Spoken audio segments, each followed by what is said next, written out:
बड़ी खबर हमास और इजराइल की जंग से जुड़ी हुई। नेतन्याहू ने एक बार फिर दो टूक बोल दिया कि वो युद्ध विराम नहीं करेंगे। उन्होंने अमेरिका का नाम लिए बिना इशारों में यह साफ कर दिया कि उनका ये संदेश दोस्तों और दुश्मनों दोनों के लिए है, क्योंकि वो जंग तब तक नहीं रोकेंगे जब तक जीत नहीं जाते।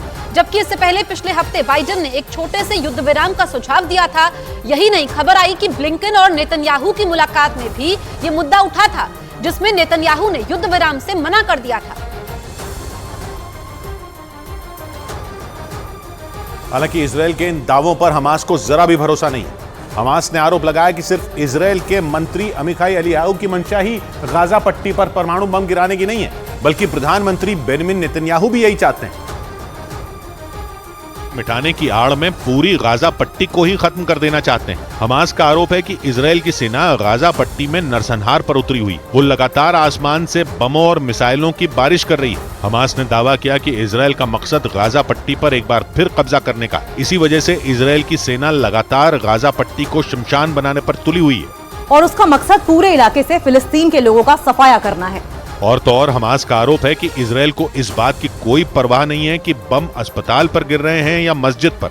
इजरायल गाजा पट्टी में ऐसी जगहों को टारगेट कर रहा है जहां बड़ी संख्या में लोग जान बचाने के लिए छिपे हुए हैं, और उन्हें खत्म करने के लिए इजरायल की सेना हमले का एक भी मौका नहीं छोड़ रही।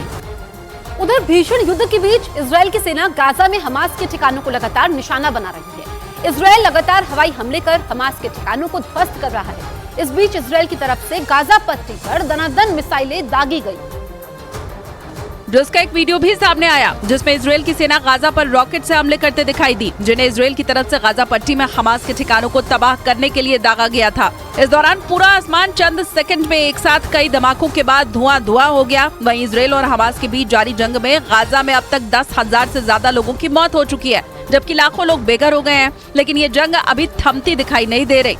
इस बीच लेबनान के चरमपंथी संगठन हिजबुल्लाह ने दावा किया कि इजरायल की तरफ से किए गए एक हमले में लेबनान में 4 लोगों की मौत हो गई, जिनमें 3 बच्चे शामिल हैं। इस हमले के बाद इस कट्टरपंथी संगठन ने इजरायल को गंभीर परिणाम भुगतने की धमकी दे दी और यह ऐलान किया कि जल्द ही इजरायल को इसकी भारी कीमत चुकानी पड़ सकती है। हिजबुल्लाह की तरफ से यह जानकारी दी गई कि दक्षिणी लेबनान के एक इलाके में इजरायल की तरफ से ताबड़तोड़ रॉकेट और मिसाइलें दागी गईं, जिसकी चपेट में वहां से गुजर रही एक कार आ गई, जिसमें सवार 4 लोगों की मौत हो गई, जिनमें 3 बच्चे शामिल, जबकि कार में सवार कुछ लोग बुरी तरह घायल हो गए। इजरायल के हमले के बाद लेबनान से कुछ तस्वीरें भी सामने आईं, जिनमें एक तस्वीर में कुछ लोग घायलों को अस्पताल ले जाने की कोशिश करते दिखे, जबकि एक दूसरी तस्वीर में रॉकेट हमले में तबाह हो चुकी कार से कुछ लोग उसमें फंसे लोगों को निकालने की कोशिश करते दिखाई दिए। माना जा रहा है कि इजरायल के हमले के बाद हिजबुल्लाह बुरी तरह बौखला गया है। उसने धमकी दी कि वो अपने नागरिकों पर हुए हमले का बदला इजरायल से जरूर लेगा।